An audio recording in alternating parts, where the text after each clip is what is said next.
Rupanya waktu begitu cepat berlalu tanpa kita sadari. Sementara apa yang telah kita lakukan dan kumpulkan sebagai amal kita lenyap tanpa jejak. Seperti debu yang beterbangan. Waktu berlalu begitu cepat. Ternyata tidak ada yang dapat kita lakukan. Ternyata tidak mampu menyelesaikan Al-Quran. Ternyata tidak mampu menghafal satu surat pun dari Al-Quran. Ternyata kesehatan tubuh hilang ditelan waktu, sekarang terbaring di tempat tidur. Ternyata rambut yang dulu hitam kini telah beruban. Ternyata wajah yang dulu cantik kini dipenuhi keriput. Ternyata yang tersisa hanyalah penyesalan. Ternyata jarak terjauh adalah masa lalu yang tak bisa kita kunjungi. Tanda-tanda waktu yang begitu cepat berlalu dan kita terbuai olehnya tanpa bekal untuk akhirat. Inilah tanda-tanda akhir zaman yang telah disebutkan oleh Rasulullah SAW.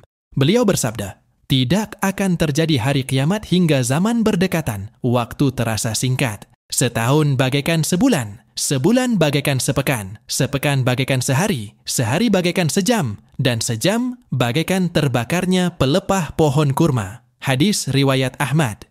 Ibnu Hajar Al-Asqalani rahimahullah mengatakan, sungguh kita telah mendapati cepatnya hari-hari yang telah berlalu. Dan ini tidak kita jumpai pada masa sebelum zaman kita sekarang ini. Walaupun di masa itu tidak ada kehidupan yang terasa lezat. Dan yang benar, bahwa maksud dari semua hal itu adalah dicabutnya barokah dari segala sesuatu hingga perihal masa sekalipun. Dan itu merupakan tanda dekatnya hari kiamat. Fathul Bari. Subhanallah, salah satu tanda cepatnya waktu adalah hilangnya keberkahan. Sungguh rugi jika kita tidak segera dan banyak-banyak melakukan amal di saat seperti ini. Maka benarlah perkataan Ibnul Qayyim rahimahullah agar kita tidak merugi karena cepatnya waktu berlalu. Beliau berkata, waktu manusia adalah umurnya yang sebenarnya.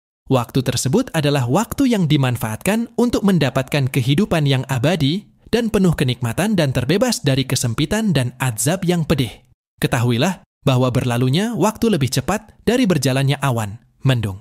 Barang siapa yang waktunya hanya untuk ketaatan dan beribadah pada Allah Ta'ala, maka itulah waktu dan umurnya yang sebenarnya. Selain itu tidak dinilai sebagai kehidupannya, namun hanya teranggap seperti kehidupan binatang ternak. Jika waktu hanya dihabiskan untuk hal-hal yang membuat lalai, untuk sekedar menghamburkan syahwat, hawa nafsu, berangan-angan yang batil, hanya dihabiskan dengan banyak tidur dan digunakan dalam kebatilan, maka sungguh kematian lebih layak bagi dirinya.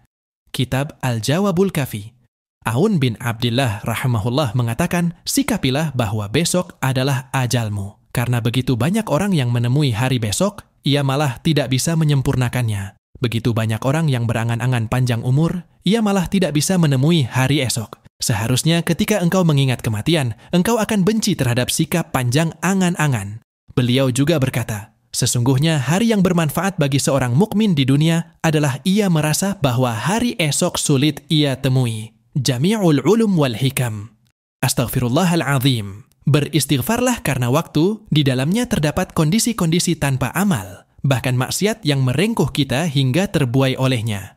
Mereka sungguh merugi ketika waktu hanya digunakan untuk bersenang-senang tanpa sedikit pun mengingat Allah. Na'udzubillah. Banyak yang terbuai oleh waktu sehingga Allah Ta'ala menakdirkan akhir yang buruk. Kita berlindung kepada Allah Ta'ala agar terhindar dari hal tersebut.